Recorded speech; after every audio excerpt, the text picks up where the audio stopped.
أن سيدنا محمدا عبده ورسوله اللهم فصل وسلم وبارك على هذا النبي الكريم وعلى آله وأصحابه أجلاء المقائم. قال تعالى في كتابه الكريم وهو أصدق القائلين أعوذ بالله من الشيطان الرجيم ولا تقولوا لمن يقتل في سبيل الله أموات بل أحياء ولكن لا تشعرون. أما بعد.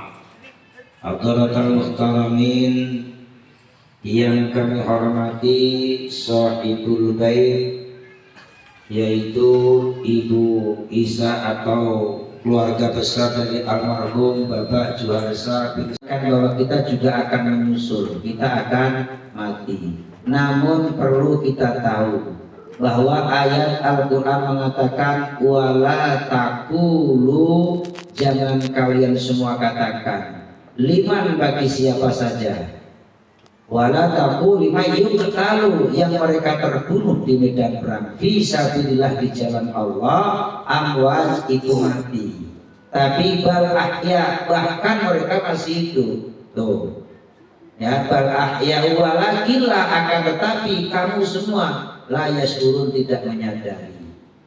Jadi orang yang mati, yang kita anggap mati, itu sebenarnya hidup. Cuman hidupnya tidak seperti kita di dunia. Lebih awas mereka. Diterangkan dalam satu tafsir, hidupnya orang yang dianggap mati itu lebih enak daripada orang yang hidup di dunia. Kenapa? Mereka seperti kumbang-kumbang yang menghinggapi bunga-bunga yang manis yang harum. Mereka tidak membuang air besar, air kecil. Mereka tidak melakukan sesuatu, hanya merasakan kenikmatan. Itu bagi orang-orang yang matinya husnul khotimah. Tetapi hidupnya orang yang di dunia ini merasa enak seperti apa sih? Masih berak, masih kencing, ya kan? Masih senggol menyenggol, masih apa saja. Makanya perlu kita ketahui, kita tidak boleh mengatakan bahwa orang yang jihad fisabilillah, orang yang mati husnul khotimah, orang yang menegakkan agama Allah itu mati tidak boleh, tapi bal ahya, bahkan mereka masih hidup. Jelas semua Pak Ibu? Nah ya, maka untuk itu cuman hidupnya berbeda. Makanya kalau ada pengumuman orang mati itu dilihat dulu seperti apa mereka matinya. Kalau orangnya baik-baik boleh dikatakan telah pulang ke rahmatullah, karena mereka husnul khotimah. Lagi main gaplek? Nah itu tidak boleh. Pulang ke rahmatullah, telah mudar gitu ya. Begitu ya. Telah mati kan begitu. Maka umumnya, kalau umum bagi umum cukup telah meninggal dunia. Itu beda nggak kira-kira? Ya. Bedakan. Jadi kalau memang orang ini baik, orang ini dermawan, orang ini penolong, orang ini rajin ibadah, orang ini rajin amal, maka ketika meninggal katakan telah pulang ke rahmatullah. Ya semoga Pak Juharsa ini pulang ke rahmatullah. Amin. Kalau saya melihat keadaan beliau, karena ketika beliau meninggal saya yang menyaksikan, ya kan? Saya menyaksikan waktu itu beliau mau meninggal sudah sedekap sendiri, matanya merem sendiri, rasanya sudah ikhlas. Ya walaupun keluarga belum ikhlas, memang seperti itu. Itulah manusia ini. Jadi sabilillah itu banyak, bukan perang naik kuda melawan orang, itu enggak saja. Jadi semua perang itu namanya sabilillah. Maka kata Nabi, roja'na min jihadil asghar ila jihadil akbar. Bulan Ramadan itu Nabi perang Badar bersama sahabat. Setelah pulang mengatakan, wahai sahabatku, roja'na, kita semua baru saja pulang min jihadil asghar, dari perang kecil. ila jihadil akbar, ila menuju perang yang besar. Jadi perang berlumuran darah, ya, 315 orang lawan 3.000 orang. Berat ya itu kira-kira? Berat kan? Coba ada sanggup 350 lawan 3.000 orang. Orang Islam 350, orang kafir 3.000 dalam keadaan puasa lagi orang Islam. Coba bayangkan, karena di bulan puasa. Tetapi setelah pulang dikatakan roja'na min jihadil asghar ila jihadil akbar. Baru saja kita bersama pulang dari perang kecil dan akan menuju perang yang besar. Sahabat bertanya, ya Rasulullah, segitu dahsyatnya perang masih dianggap kecil. Lihat gede itu kayak apa? Begitu beratnya kita perang, satu lawan berapa coba? Lawan 10, iya kan? 100. Nah kalau 315 sama 3 berarti 1 lawan 10 gitu. 1 lawan 10. Ada yang sanggup kira-kira? Semua bawa pedang semua dikelilingi. Tapi dengan izin Allah, berkah doa Nabi Muhammad, orang Islam diberikan kemenangan. Walaupun 300. Itu semua karena hati yang semangat, yang ikhlas karena Allah. Tapi pulangnya dianggap pulang perang kecil. Kemudian bertanya, lalu yang besar itu seperti apa ya Rasul? Yang besar itu adalah jihadun nafsi. Apa itu? Memerangi hawa nafsu. Berarti kalau bapak ini diomelin istri, habis-habisan dikatain istri segala macam, bapak dia tahan hawa nafsunya, berarti jihadul akbar. Paham Pak? Karena itu melawan hawa nafsu. Dimarahin orang, diapain orang, kita diam, kita mengalah. Tuh, mengalah kalah beda.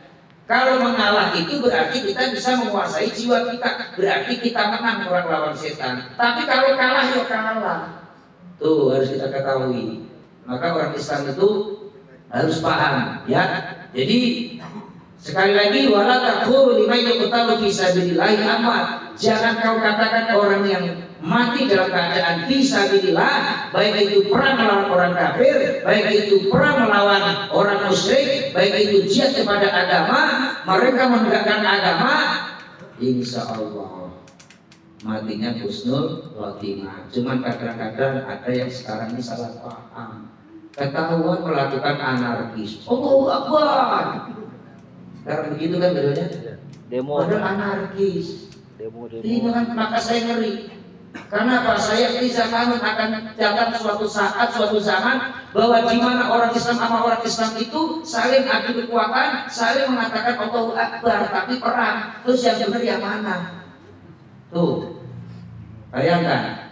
Pak RT Cecep bawa pasukan Allahu Akbar, Pak Suki bawa pasukan Allahu Akbar, perang. Yang konyol yang mana, yang baik yang mana? Coba bayangkan. Ini akan terjadi. Sekarang juga sudah terjadi, benar? Coba hati-hati. Itu jangan ikut-ikutan. Biarin mereka seperti itu. Tapi kita sebagai orang yang beriman, kalau saudara kita ngapain seperti itu, kecuali kita memang dianiaya, itu beda. Ya, dirampok rumah kita, diambil rumah kita, itu beda. Tapi kalau seperti ini jangan, itu sama-sama saudara kita semua. Jadi jelas ya. Walau takul lima itu kalau kisah sendiri amat, tapi bal ahya, mereka itu hidup lebih enak itu di dalam kubur daripada di dunia ini. Tuh, hidup di dunia rasanya kayak apa enaknya, tapi di kubur lebih enak. Makanya kita perlu tahu, dalam seenak-enaknya dalam kandungan masih enak di dalam dunia. Di dunia ini, seenak-enaknya di dunia masih lebih enak dalam kubur. Seenak-enaknya kubur masih enak di surga. Tuh biasanya. Sama, sepahit-pahitnya dalam perut masih pahit di dunia. Sepahit-pahitnya di dunia masih pahit dalam kubur. Sepahit-pahitnya kubur lebih pahit di neraka. Tuh makanya kalau kita mendengar dengan apa sakitnya Mbak Ida Laila itu, hancur lebur tulangnya serta hangus tubuhnya karena dihimpit bumi dan dibakar api, karena dihimpit bumi dan dibakar api. sebagai balasan dosa yang dilakukan. Bukan gitu kan Pak kira-kira kan? Nah, itu pahitnya dalam kubur. Tapi kalau nikmatnya dalam kubur luar biasa. Bapak Ibu yang kami hormati, gak usah panjang-panjang, takutnya malah makruh nanti. Jadi ceramahnya terlalu panjang itu tambahan saya supaya kita hidup ini menyadari apa yang terjadi pada kita semua. Semoga sedikit uraian saya tadi bisa menyentuh hati kita dan selalu kita ingat kepada Allah Subhanahu wa taala. Dan kita doakan keluarga Ibu Aisyah ini semoga diberikan kesabaran, ketabahan atas segala hal, kekuatan iman Islam, dan dia bisa mendidik, membimbing anak-anaknya dengan baik, dan semoga dia diberikan berkah rahmat dari Allah Subhanahu wa taala. Liridha'illahi ta'ala bi barakati suratil Fatihah. A'udzu billahi